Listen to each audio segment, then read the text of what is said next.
actually share my screen. So we have a PowerPoint to kind of talk through and a bunch of things to kind of just share some information about. And then we have some things to actually share and then discuss as well.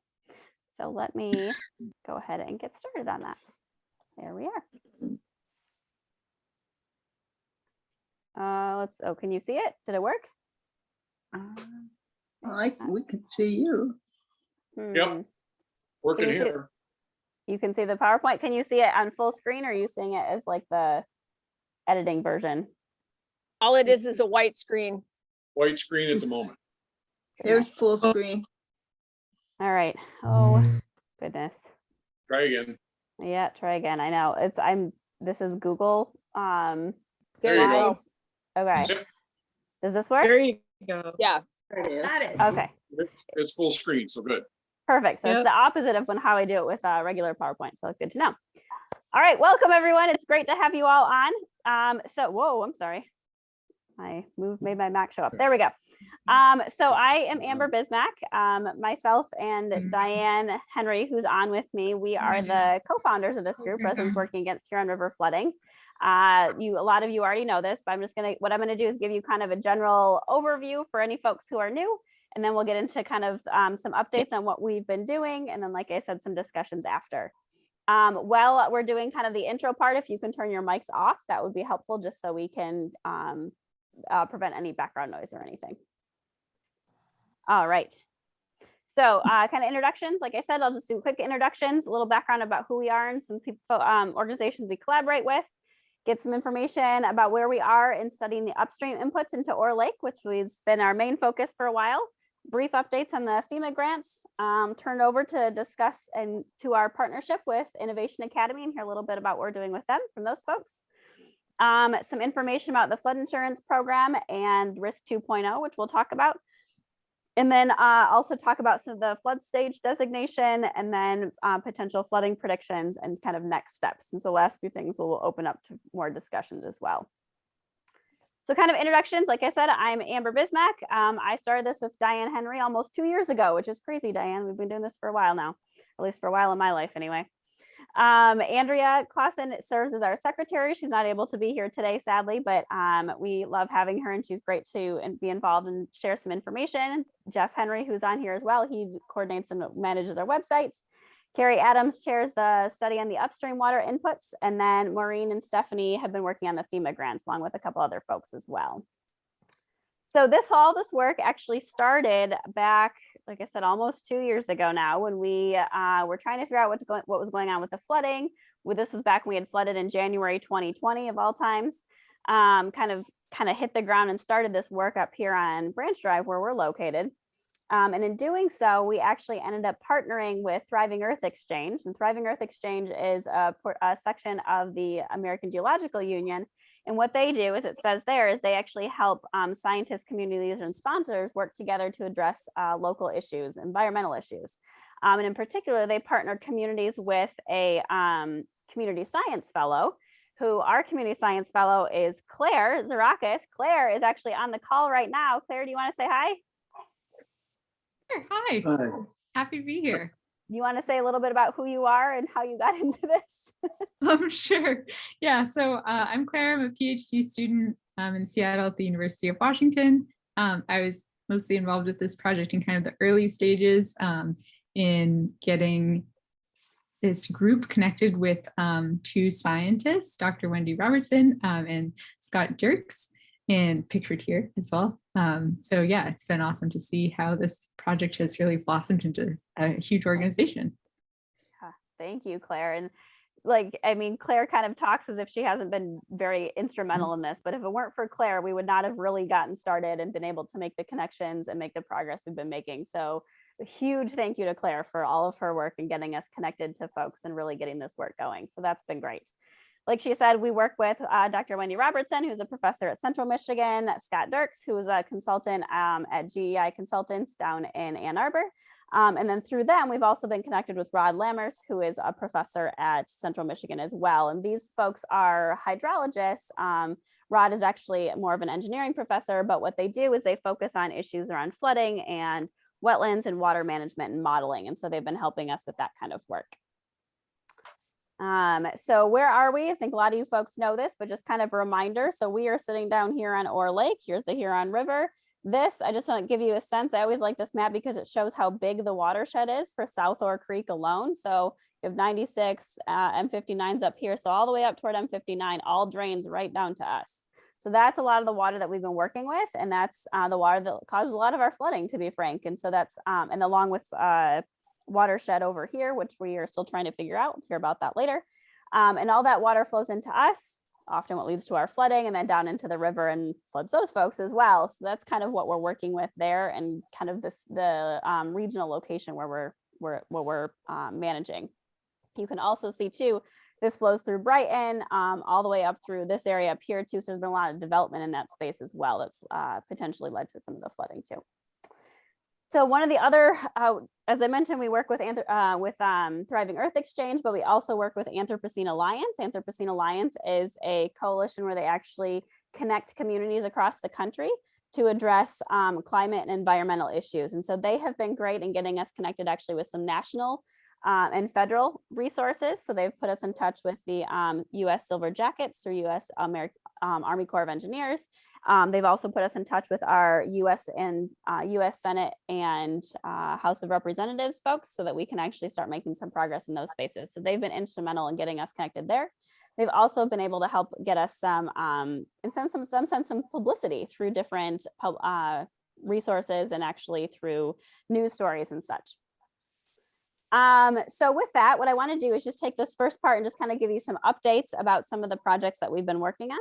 So one of them, of course, our core project is studying the upstream inputs into Ore Lake.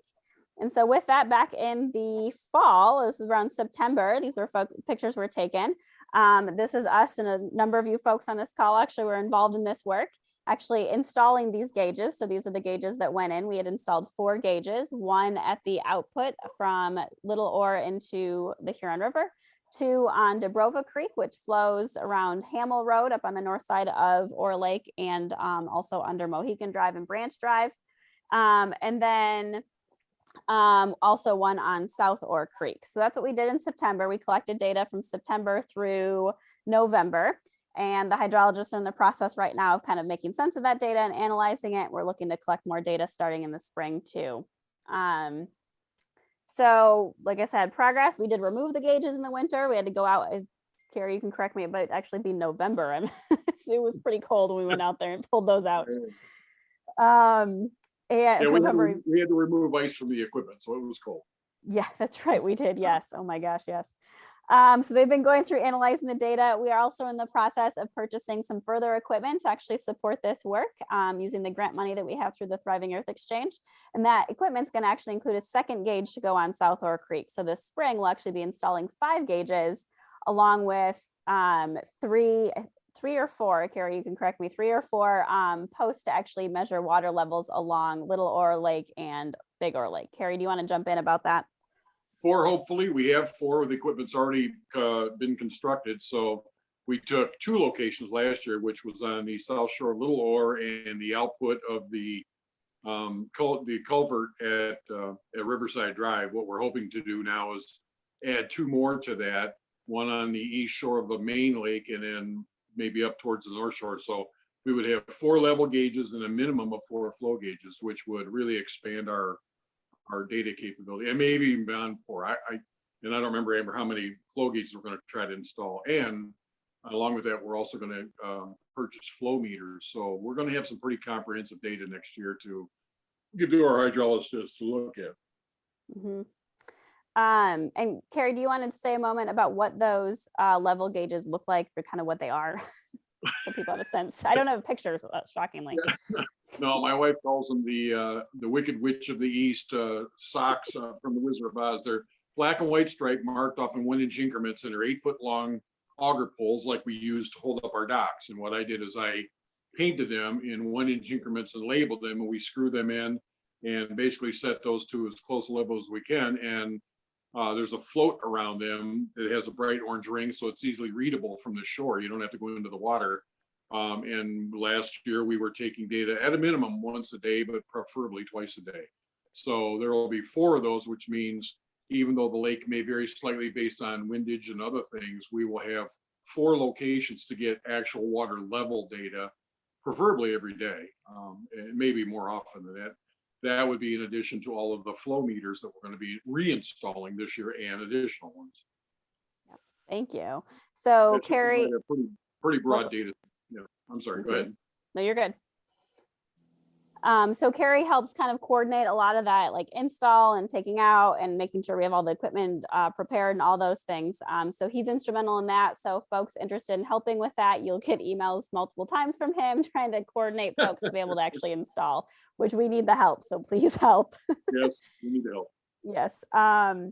So the purpose of this is not just to collect data for the purposes of collecting data, as much as I'm a researcher and love data, but in this case, what we want to do is want to be able to use this data to try and figure out what we can do upstream of Ore Lake to actually try and hold some of this water. So kind of more flood mitigation efforts upstream. The township is focused a lot on Ore Lake and downstream, which is great, but that's one part of the equation. Now we're looking at upstream. So that's really what we're doing with this data. And we're looking to be able to see, okay, well, what's coming in, where is it coming in, and what can we do upstream, whether it's through land use issues or through wetland development or restoration or a mix of lots of different things to try and actually hold that water up there. Yep. So that's the goal with that data. All right, so then did you have anything else, Carrie, with that? No, that would be it for now until we get to the data from Danny. Perfect. Go ahead. Thank you. So just also some updates. So one of the things that we were working on in the past few months is to pull together some grants for folks through FEMA to try and get their homes elevated. We supported the township, Hamburg Township, and actually pulling these grants together. And what this is it's money to actually that can help offset the cost to be able to help people elevate their homes so they don't keep getting damaged from the flooding. So we submitted 2 grants. One to the BRIC program, which is Building Resilient Infrastructure in Communities. One to the FMA, Flood Mitigation Assistance. And different programs have different like pockets of money that you can pull from. They also have different requirements, which is why we did both, because we had residents interested in either one. And so doing that, Hamburg Township supported having and actually funded having McKenna Group actually help work with that. They pulled together a lot of the documents. I worked very closely with them and pulling some information together and actually writing some of the pieces for it. A couple other folks, Maureen Malloy in particular, was involved in contacting residents. Dale Phillips also was very involved in helping us try and get estimates and other information too. So there's a lot of folks involved in this to try and pull these together. And excitingly, they were submitted at the end of January. Hooray. So now we're kind of in the waiting period. The goal at this point is we'll hopefully find out in April. Certainly no guarantees. I did hear that they had record numbers of communities submitting to the FMA specifically this year. So that's not very encouraging, but if nothing else, it's definitely our first effort. We've learned a ton in doing this, and there is already talks about submitting further grants in the future. So I'll be talking with folks around to see if anyone else might be interested in participating in the future and what that could look like as we try and expand to get more residents interested and hopefully actually get money for folks to be able to raise their homes because it's not cheap. With this, there were some challenges that we found with it. Some of the biggest issues was the high cost of materials, and also here in Livingston County follows the Michigan building codes, which require helical piers.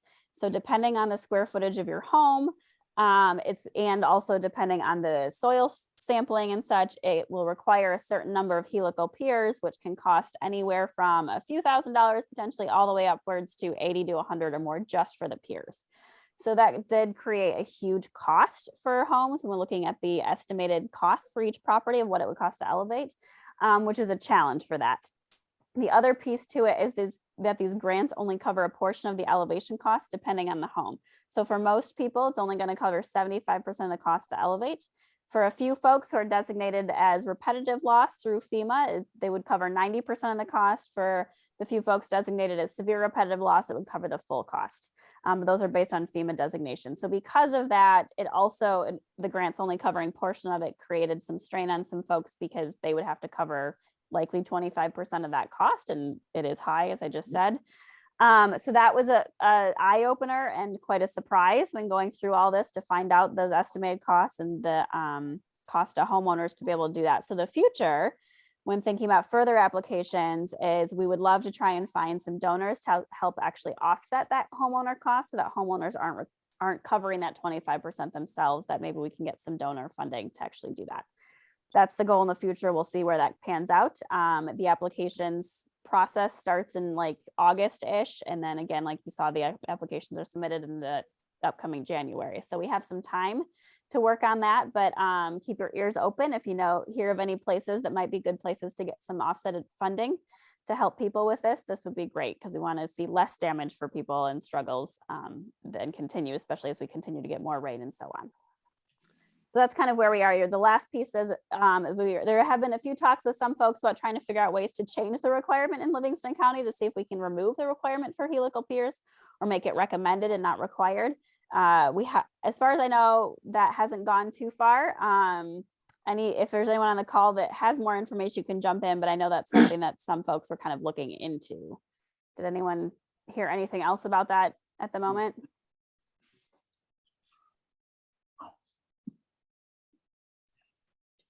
Okay, so we'll keep looking into that, and hopefully further information as we learn more. We'll have to kind of wait and see as we try and investigate where that comes from and what we could potentially do with that. So those are the grants and where they stand at the moment. One of our other exciting things that has developed in the past few months, which has been super awesome, is partnership with Innovation Academy, which is a high school in Howell. And they actually came out a couple times. The students came out and got to experience it. You can see me actually standing in the water because apparently that's what I like to do all the time. They actually joined me in the river, which was pretty cool, or the creeks, which was pretty cool to actually kind of investigate. And they've been out here a few times to try and do some work. So I'm actually gonna stop and pause and turn it over to Jay McDowell, who's a teacher there. And also we have a student with him, Lena, who's gonna also jump in as well. All right. Good evening, everybody. For full disclosure, I'm Deanna's son and Keith's nephew and Dale's cousin and a friend of Carrie's, and so I'm very much vested in Ore Lake and spent a lot of time there growing up and love the lake myself. We had this opportunity to partner with you guys from Innovation Academy. Innovation Academy is a small 190 student school that's solely project-based and standards graded. So we don't do A, B, C, Ds, and E's. Instead, we teach skills and we teach some of the standards that the state requires. And when we do that, we want to provide as much real world opportunities for our students as we can. And so this opportunity for, what we might call science in the wild presented itself, where we could actually give the students a mission, give them a task, and then they go out and get better at the skills needed to help solve this problem. So we have an underwater drone team that has created a couple underwater drones, and they are in competitions with the Square One Education Network, but we're using those drones to also try and map out some of the culverts over by Amber and Diane's house and see if those culverts are filled or if they're clogged.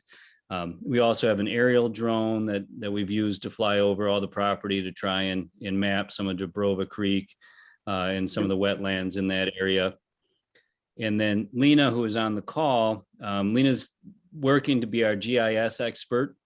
And so she's taken on that task and learning how to interpret all the different layers and everything that's involved with that. So we're really excited for the opportunity to work with you guys, for the students to get some real world science opportunities, and also to build some skills, and also to kind of fulfill the community involvement requirement that we want them to be a part of, and know that, it takes a community to protect resources and protect property.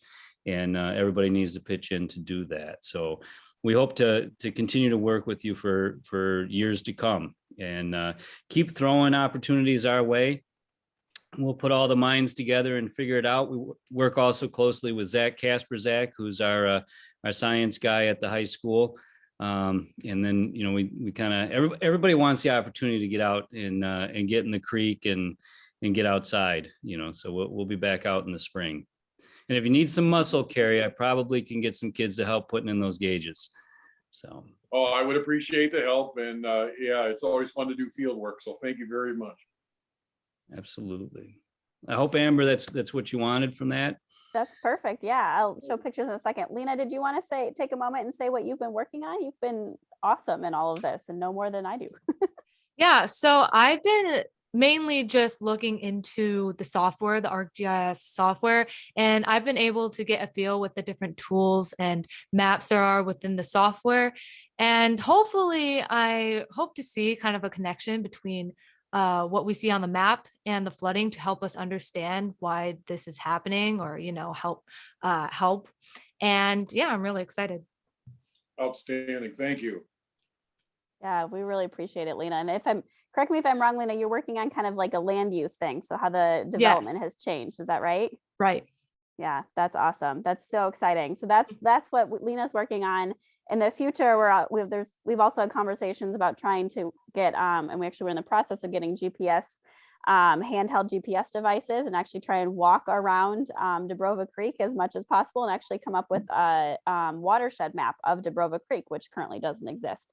And that will also be something that the students will be able to help us with. So there's a lot of pieces there, which is pretty darn exciting to have. So we're very happy to have that partnership.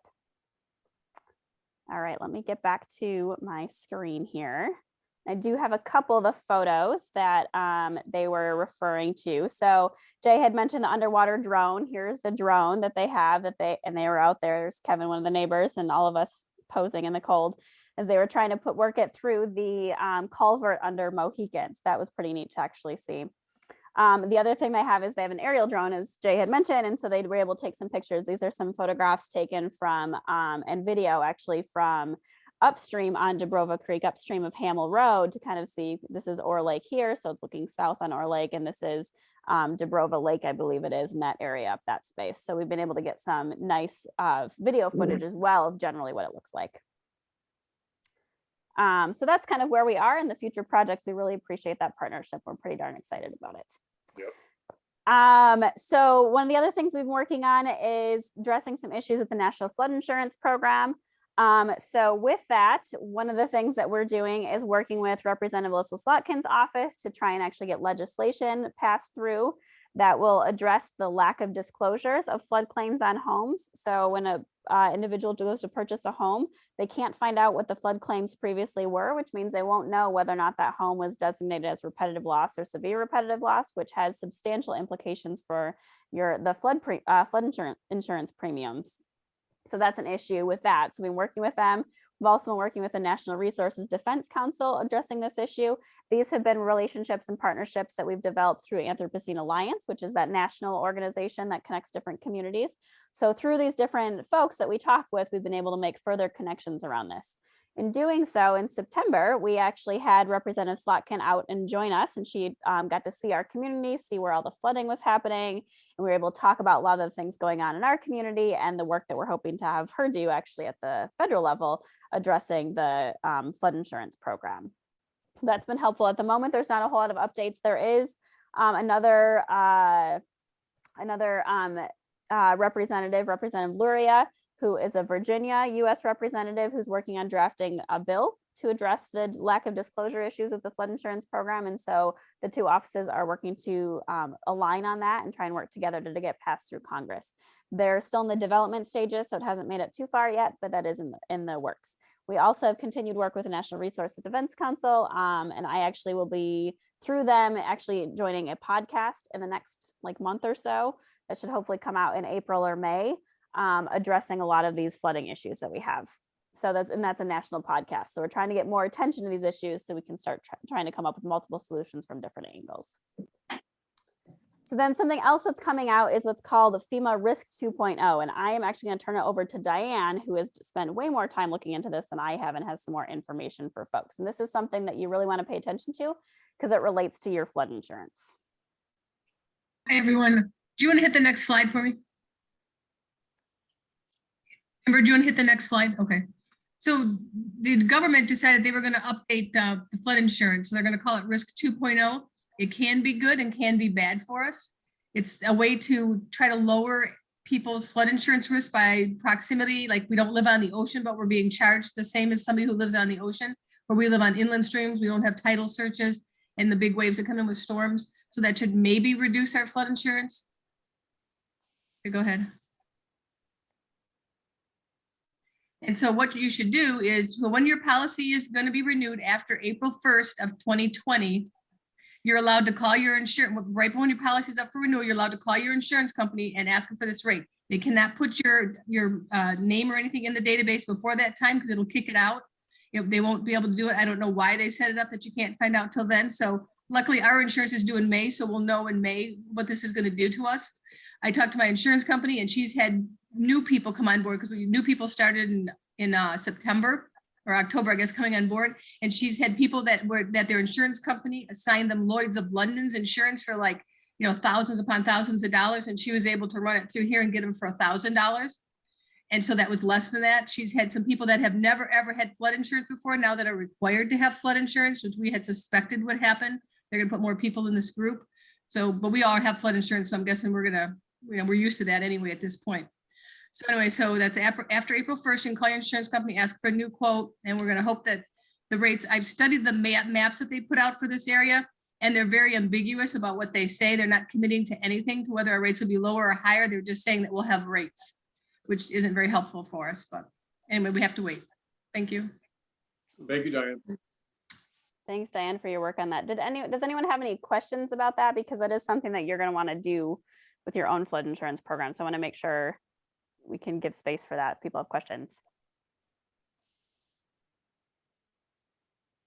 I think I do. Okay. Kind of on my brother's behalf. He's carrying flood insurance at his place and on the north end of the lake. So when we ask for this quote under the new Risk 2.0, you're saying, Diane, that what happens after that?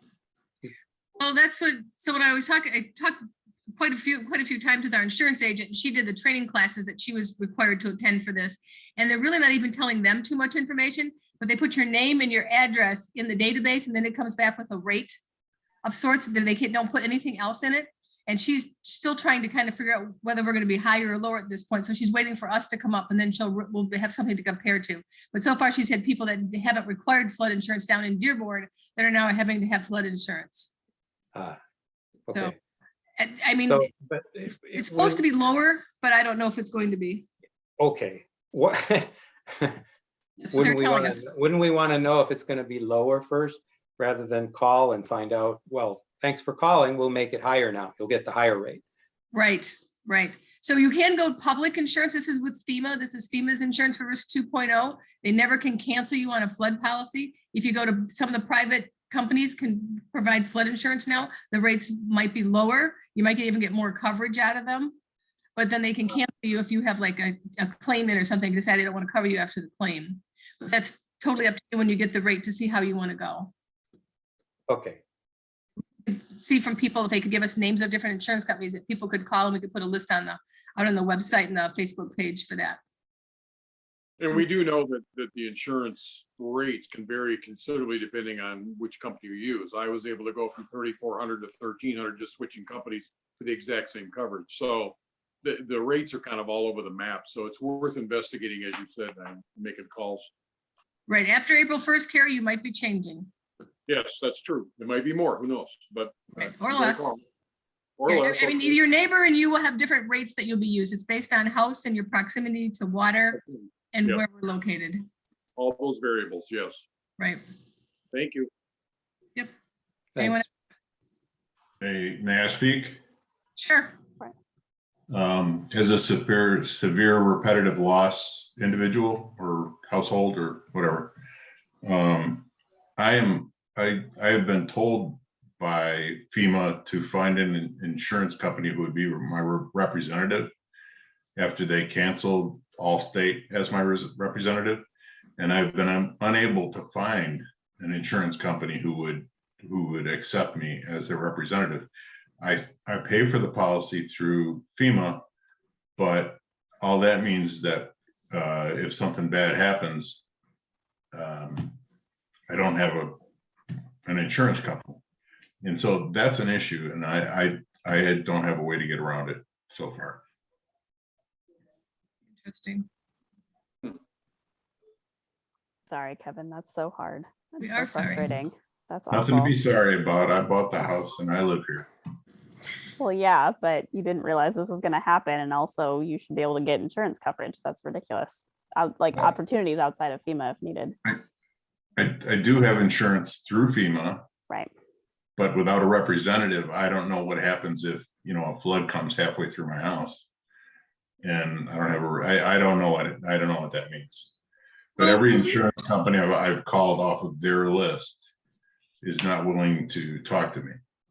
Is it because of the severe repetitive loss designation? Do you know? It actually has to do with that and the fact that FEMA is my insurance agent. Interesting. Well, that's interesting. Huh. And additionally, in the notations, because they thought I was they thought I was the agent. Okay, well, give yourself a good policy then. Yeah, well, the problem is that the agent is supposed to do a number of studies to determine, like, for example, all the things in my crawl space are gone. The heating is in the attic, things like that. So from a flood perspective, I'm in a much better position, although not what I would call the best position, but better. So in theory, I would think that mine could go down. But there you go. Okay, we're gonna think that. It was, they're saying it's supposed to, so we'll go with that. Let's hope so. But thank you for sharing that, Kevin. I'm sorry you're going through that, and we'll see if we can keep our ears out of other possibilities there. Did anyone else have any other comments or questions with this? All right. So the next thing, there's two more things we want to discuss. So I'm going to talk through this, and then we'll kind of open it up for some conversation around this. So this is going to be talking about the flood level designation on the Huron River, the gauge on the Huron River at the Hamburg Road Bridge, which is the gauge that we all use for determining what the river level is and like what it means for flood stage and all of that. So based on that gauge, for a very long time, oops, I went back the other way. For a very long time, flood stage was designated as 6.5 feet. And after the August flood, for various reasons, which I'll talk about in a moment, the flood stage was actually increased to 7 feet. This change was made based on and actually approved through the Hamburg Township Flood Response Action Plan, which is the FRAP, that was approved during the Board of Trustees meeting on November 2nd. And so the reason for this change, from what we hear, is to try, well, from what I've gathered from conversations, is to try and have what we're seeing for flooding more accurately depict the National Weather Service designations for the different levels, which I'm going to show you. So basically what you're looking at when you go to look at the National Weather Service website, or NOAA, depending on which organization you look at, it always looks like this. This is going to show you the river level, which is in the blue here, and then it's going to show you these different categories: action, minor, moderate, and major flooding. And it was previously that action stage was at 6 feet, minor flooding was at 6.5 feet, moderate flooding was 7 feet, and major flooding was 7.5 feet. With a change now, as you can see, flood stage is now 7 feet. So that means what constitutes flooding is not going to be designated as flooding until it hits 7 feet. And that also means then that action stage won't start until 6.5 feet.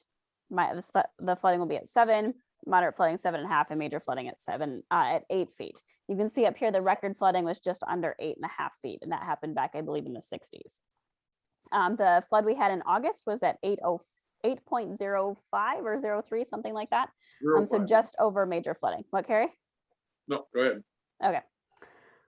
So that's what it's going to look like when you look at the website, and that's what the change is. So I realized this more explicitly when I actually went on the website back in January to try and look at something about the river level, and it was like something doesn't look right. And that's when I realized that this change had happened. And so what this means for all of you, and I'm going to talk in a moment about exactly the designations here. What this means is that it's going to affect when support is provided based on the river levels of the Hamburg Road Bridge, and in particular around the no wake on Ore Lake in the Huron River, the no wake designation, which I'll talk about. And also it affects when we receive notification from the National Weather Service that there's like a flood watch or a flood warning, because that doesn't happen until we hit action stage. So this is a picture screenshot taken directly from that flood response action plan through the township, the FRAP. Designated a couple of different categories. I didn't do it the 8, I just did these ones. So now, so you can see we have the different stages. We have action stage, minor flooding, which is flood stage, moderate flooding, and then the major flooding would be the 8 feet. I didn't do that one, but for now you can look at these. So now at 6.5 feet at action stage, based on, so the action stage designation, this category description here is really coming from some of it anyway, is coming from the designation of action stage based on the National Weather Service, which is where water begins to spill over the bank. And then Hamburg Township added this designation about boat docks beginning to become submerged. That's what they argue is happening around 6.5 feet. What this means is that once the river hits 6.5 feet at that gauge on the Huron River, that is when the National Weather Service will begin issuing flood forecasts. They will continue to do their monitoring, and then also the fire and police department will begin like physical monitoring of the area, kind of keeping an eye out, driving around, things like that. Once it hits 7 feet, so this is, now we've hit flood stage. So now this is the new designation. It's at 7 feet. The estimate is that this would be some damage. So what they're estimating is that would mean there would be water in the homes of folks on the river and on the lake. We get a flood warning from the National Weather Service once it hits 7 feet, continued monitoring. And then through the township, what this means is that it says after reaching 7 feet with a forecast of 7.5 feet, the township supervisor, Pat Hole, would convene a meeting with the Board of Trustees and request the resolution of getting the no wake restrictions put in, which is a state of Michigan ordinance, or I don't know if exactly ordinance is the right word, but it's through the state of Michigan. And then the police and fire departments will continue monitoring. At 7.5 feet, so now we're at moderate flooding. You can see there's lots of different impacts there. That's going to vary depending on the home. At this point, the National Weather Service continues issuing the flood warnings. They're working with NOAA, which they do all the time. The township supervisor, Pat Hole, continues to monitor it. Fire department's involved. And in particular, this is when the supervisor, Pat Hole, formally requests a no wake restriction from the county. And if ordered, then it actually goes into effect. And that's when we start to see the monitoring with the police boats and things like that. So this is the change. That flood level went from 6.5 to 7 feet. And this, what that's going to mean for us is the involvement from the township will shift depending on, if it was 6.5 feet, now we're going to see more of this involvement that we previously saw at 6.5 feet. Now we're going to see at 7 feet. And then, which in particular, people talk all the time about the wake on the lake and the river. So that's going to be a piece there. And it's also going to involve when we're going to be getting warnings from the National Weather Service. Let me see. I don't know if I had anything. Oh yeah, so I went through each of these already. We've already talked through those. Let me make sure I didn't have anything else on these before. Yeah. So basically the one thing to point out, and I know no wake is going to be an issue, but the thing with this designation through the state of Michigan is that through that, I've looked at the language specifically, they only allow the no wake use. So when it goes into effect, it's in effect for 14 days. And they only allow that to happen for one time during the year. And the township could request to have it happen a second time, but that's it. So it can't happen a lot. So trying to put a no wake at 6.5 feet, to be frank, and I'm just going to stop sharing for a moment, to be frank, what that's going to mean is we would end up having no wake designated in, why can't I get out of here? Sorry, I can't find you folks. We would have a no wake end up showing up in like March, and then they couldn't ever designate it again when we end up higher later on. That being said, we also all know, as we live on the water here, that having at 6.5 feet, I know at least from personal experience, I've already got water over my seawall and starting to approach onto my land. I know other folks do too. And so at 7 feet, the water's already, for me, halfway up our yard and already in our driveway and starting to approach around our house. And at that point, that's when flood stage is designated, when that happens. So this has different impacts for different folks, but what I want to do now is open it up for a time to people to share their thoughts around this change, also share. And then what I want to do is make sure we can lead into conversation about next steps or what we want to do in relation to this. So I'm going to stop talking at this point and give you all a chance to kind of chat, process, all of those things.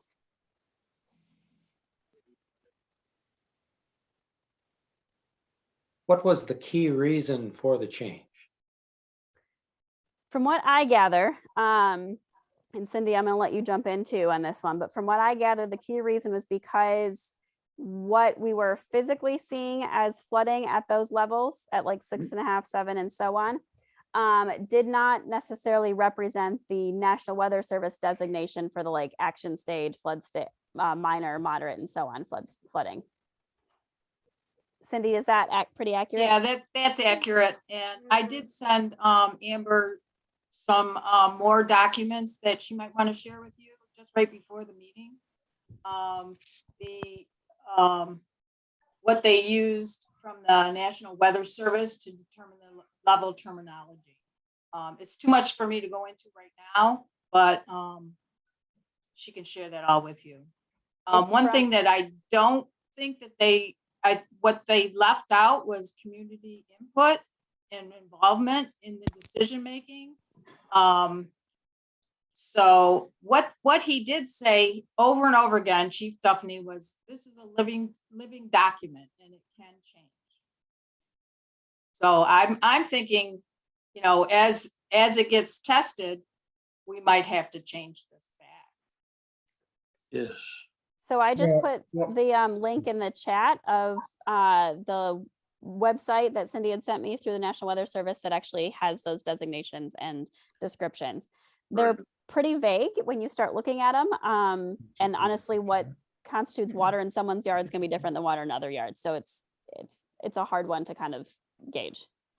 Someone else. So wanted to share, so, Amber yeah. and Cindy, do you think it was also, they were, you know, besides trying to sync up with the designations that the National Weather Service was using, that they were also in the process of changing the FRAP at the same time and trying to make those things consistent? Yes. Yeah. I mean, it was changed on the FRAP, which is their primary document for this. Yeah, So right. yeah. And to be frank, like having seen the previous version of the FRAP and the new version, like the new version is very clear as to like what happens at what time and all that. And I will share that with everyone. But this was a change that was a bit of a surprise to me, at least. And I know a couple other folks too. So Yeah, it was a bit surprised, but they when- did streamline that document considerably. Mhm. Okay, another question. Same question, because I still don't really understand. When we say sync up with the designations, what real world situations are those designations referring to that we're experiencing on the lake? Is that, or do I not understand what the designations are? No, it's a good question, Tony. So I'll read it right from the website. This is the National Weather Service. What they identify as minor flooding, which is flood stage, says it's defined to have minimal or no property damage, but possibly some public threat. A flood advisory product is issued to advise the public of flood events that are expected not to exceed minor flooding category. And examples of those conditions are the following: water over banks and in yards, no building flooded, but some water may be under buildings on stilts or in our crawl spaces. Personal property in low-lying areas need to be moved or it will get wet. Water overtopping roads, but not very deep or fast flowing. Water in campgrounds or on bike paths, inconvenience or Okay. nuisance flooding, and so on and so on. So there are examples. Yeah, right? enough said. So that does answer my question. Now I can see that those designations are not accurate relative to our real world. This is my opinion, I'm sorry. But I mean, I No, get you're water over right. my bank at 6.5 feet, as do you, Lambert. So it seems like we're not matched. We're saying they are saying we're syncing up with their designations. However, no, we already were synced up and we're going higher. Right. That's how it sounds to me. That's a So- good point, Tony. And that was kind of my argument too, that at 6.5 feet, we're already right at the edge, and moving it up to 7, in essence, takes all those descriptors and moves them down a click.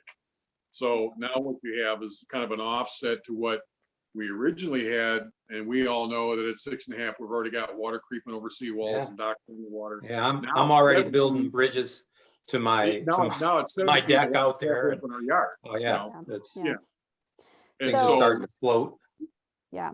So Now, this Carrie and is- oh, go for it. This is all relatively new to me. Is it always set in 6-inch increments? Because Yes. it seems like if you started at 6.5, if you started at 6.5 feet, does it have to go in 6-inch increments? Hey, Cindy, you keep going in and out when you're talking to us. Oh, It's half of what you're saying. sorry about that. It's this Okay. laptop's not very good and I couldn't get on my regular computer today. Can you hear me now? Somewhat. Yep, at this point. Okay, I was just wondering, is it always 6-inch increments? Because it seems like if we We started lost at, you. She's asking if it's always been in 6-inch increments. no. And from my Yes. understanding, it has. And I think that's probably, I would have to check, but I think that might be through the National Weather Service wanting it that way. The challenge, what you're When you have to define. alluding to, Cindy, is the fact that we here in our community, 6-inch difference is like huge impact on individuals. Like for me to go from 7 feet to 7.2 feet is the difference of whether or not our grinder pump's turned off and I have to leave our house because I have two Right. tiny humans. So like 6 inches is really has a big impact, and that's not necessarily the case everywhere in the country. That's just a unique aspect to our community, which is a challenge. And it's not even true totally around all of the lakes. Some of the Mhm. properties are completely unaffected by that. And Right. like you guys up there and us down here on Little Lore, 3 or 4 inches makes a difference on whether it's below my seawall or it's halfway up in my yard. That's why going to 7 feet from 6.5 doesn't sound like much on most people's radar, but for us, it's huge. Right. So, And Yeah. I was just gonna say that I have a lot of concern over the Hamburg Township getting involved in whether or not we decide as a lake community to have a no wake. I think it's very easy for us as a lake community to communicate to each other, you know, No when risk. the water is dangerously hard. And if we start getting some sort of feedback from the township to telling us, no, you can't have a no wake period, when we all know that it's something we can have and we need, that bothers me quite a bit in this, you know, new piece, this new document. So Carol, I'm glad you said that because there's a difference here between the township designating no wake and us being able to do that. Those are related, but not the same from my understanding. Cindy, you can tell me I'm wrong. But when the township designates it, that's when the police can come out and actually start issuing tickets, and it's actually a civil infraction that involves a fine and so on. That being said, like you were saying, Carol, we can actually tell our community like, hey, it's no wake at 6.5 feet because we all are all underwater already, right? And I think that's something that I would love to see moving forward to try and see if we can get more collaboration across the lake. And Tony, you all folks on the river too, of like actually having consistency with everyone and like getting everyone informed and involved on that. We can't get the police out here necessarily because that doesn't happen until the township designates it, but that doesn't mean that we can't actually do that as homeowners helping each other. Okay. No, and I thought about that, and we'd probably be every bit effective as the township. The trick is coming up with what kind of mechanism, is an email or what, because most people aren't going to check somewhat on a daily or weekly basis to see what our levels are and deciding whether they can go out and ski on their boat or not. So we need to figure out logistically some mechanism where we could do that. Yeah, I agree, Carrie. So that would be something that would be really helpful because I know we're getting short on time for people to be thinking about and start communicating with us. And we'll keep in touch with other folks about what avenues to actually pursue to be able to communicate with people. The other thing I wanted to say on this is going back to Tony, your comment about the fact that what the National Weather Service designates as minor flooding is what we see at 6.5 feet where the water's in our yards and so on, but the township is saying is at 7 feet. I think the reason I want to go back to that is because right now what we're struggling with is we know that anecdotally, but we don't have like photographic evidence to tell the township, hey, here is when it was at 6.5 feet, here is my yard full of water, right? And so what would be great moving forward as we approach spring and flooding, which I hate to say, it would be great for all of you folks, and I'm going to be doing it here too, to actually start paying attention to the river levels and taking photographs of your property at the different river levels, so that we can Okay. come back to the township and say, hey, this is what it actually looks like at these stages. Perfect. We did take some data on that last year relative Mhm. to how many inches of water were over a seawall location at my house. And I want to see if we can expand that so it's not a single location, but and maybe we can do that wherever we install the height gauges, that we can convince somebody to say, by the way, daily when we read these height gauges, tell me how far up in your yard or whatever, and maybe back up some photographic evidence with that. So we can actually, like you're saying, Amber, prove that, you guys think going from 6.5 to 7 doesn't make a big deal, but here's some evidence that shows you just how big of an impact it actually is. Yeah, that would be great. I see your comment too, Jay, about creating a village of Ore Lake. I know we had talked with a neighbor of ours who's a lawyer about looking into that. I don't know where it stands, but that's something that, Diane, can you make a note of that? We'll try and touch back with him. And any other folks who would be interested in trying to see what it will involve to actually put together that type of like lake board or whatever that may look like, we would appreciate that involvement, because that would be really helpful to have, especially as we want to communicate no wakes at different times. Yes. So thank you for saying that. Okay, are there any last minute comments on this? Because there's one more thing I want to show you all just to like make Yes. you aware of before. Yeah, go for it. What about soil erosion? What's that issue? Can't we do something like they do over on Portage Lake? They're putting trees and concrete blocks between Big Ore and Little Ore where the channel goes through. There is no way, when they come out there with those ski boats, that water just washes right into Little Ore. That whole point is gone. It's going to continue to go away. Yeah. I don't know. I don't know how that works, because I believe that's private property there on the point sticking out. I'm not sure how that works. Oh, if that is, that might be easy. Well, the water itself is not private property, but the points sticking out are, as far as I know. Oh, then who's going to measure where the lot line is? That's the next thing. You can If look on that's the county or township websites to see the plot lines. Okay. If that's Mhm. private property, I might work at night. All right, so let me show you the last piece that I wanted to share. So this is, let me find where I am again. This is, okay, I can't find it all. Find it. This is, so Carrie was able to talk with the National Weather Service and get some kind of projection. This is just a projection or prediction of the flooding in the next few months, but I want to share it with you so at least I'll see what it is and get a chance to kind of wrap your heads around it. Again, this does not mean this will happen. This is just a prediction. So this is from February to May. You can see starting February 14th all the way through beginning of May. This is the prediction. So in the dark blue, this is 90% chance the river will hit these stages. Light next one, 75 to 90% chance the river will hit these stages, 50 to 75% chance it'll hit here, 25 to 50, and then 10 to 25. And these are the new flood stages of 7 feet, 7.5 feet, and 8 feet. So you can see what the prediction is, does not mean it's going to happen. The prediction is that starting potentially the end of February, but definitely certainly into March is where, and a little bit of April is where we're looking to see some more higher level flooding. So I just wanted to give you all a heads up to keep an eye out. This is something to start talking with your neighbors about, not because we know it's going to happen, but just to start being prepared that this might happen. Okay. I'm going to stop sharing because I don't want to, you don't need to stare at it for a long time, but I want to give you a sense that this is what may happen.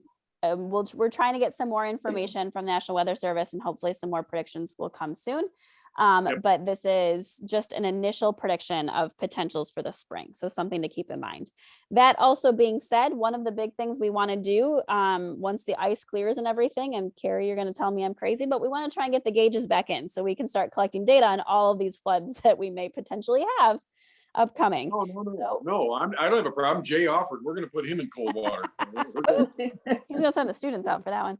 So I have one comment question. Go for it. I understand the big piece of property that you get into behind Mohican Drive. Mhm. that there's a sale pending. Mhm. You know, that was initially authorized for, was it 14 homes? 13 or 14, yeah. 13 or 14 homes. So we don't know what the intent is of the potential buyer. I'm really concerned what that will do to the flooding. Just having all of those homes there. Is there any way to intervene on that, or is that a done deal? I Anybody think, know? yeah, well, Kurt can speak yeah, to that Yeah, situation. can we speak to that for a Go minute? for it. Yep. So actually, the person who either has already purchased that property or has the offer pending, he contacted me last week via email, and he had some questions about, the lake and the flooding. And actually, I sort of directed the flooding questions towards Amber, but subsequently, I spoke to Pat Hull about the situation, and actually he was on vacation, but we talked earlier this week, and he is meeting with that person along with the zoning department next week to talk about, he just had like a 5-minute conversation with them about what he plans to do. And his initial discussion with Pat was that he actually wanted to, crank things down, and that maybe they would build a house, but that the full number of building sites that they were originally approved for, they weren't really interested in doing that anymore. Okay. And Pat also informed me that they would have to get redesignated to get, the boat slips on the lake and some of the other things that already were approved by the DEQ years ago. So we're hoping that, based on that discussion and after Pat talks with them next week, that we'll have a better idea of what his plans are, or at least his stated plans. And that maybe we can talk to him about, possibly a partnership about, how the creek is impacted by what is done over in that area. And not only flooding, but of course, our interest is also water quality. So, And preservation. and so that's what we know about it at this point. Okay. But it's definitely a concern. So A big one. so on that property, being that to raise people's houses, they had to have helical piers. I'm guessing that they will also have helical piers. You need to be 2 feet above flood stage to build there. I bet that'll change the landscape a little bit. Yeah, I would agree. That would be fabulous, but No, I don't think that would happen, though. but Well, yeah, I think based on building requirements, you would have to have that. Yeah, you have to have those That is piers. required. They also probably need sewers and lots of other barriers to development over there, Right. so. I thought the I think- sewer was already put in. yeah, Pat said that before, back in 2008, Yeah, he Yeah, put the sewer in. they'd already been forced to put in like a sewer main Yeah, from that area. So Oh, I think okay. that is already in, but yeah. All right, so we are at time, a couple minutes after. So I want to say thank you, first of all, to all of you coming out today. Thank you to everyone. Thank you very much to Lena for all of your work you're doing for us. Yay, and Jay for that with the students. Thank you, Claire, for getting everything started. You were like the base of this, so we really appreciate that. I will stay on. Other folks are welcome to stay on if you want to chat more, but I just want to say thank you to everyone. This has been recorded and we'll make sure it's available for people to rewatch. We'll also post the slides too, so people can see those and refer back to those. And of course, our email and our website and our Facebook page. Reach out as much as you want. I'm happy to also chat with people over the phone too, as things come up and we continue to, and we start to enter the spring and all that will mean for everyone. So stay safe, stay warm, and thank you. Have a good night, and I'll stay on for those that want to chat. Also, all of you in Florida, we miss you, but bring back some of the sunshine. And thank you. Yes, thank For you, all you all of do. you guys you. that are doing stuff on this. It's much appreciated. Much You're welcome. appreciated. Mhm. Happy to help. Okay, thank you. All right, have a good night, folks. Good night. Good night. Okay, I just have one last question. No, we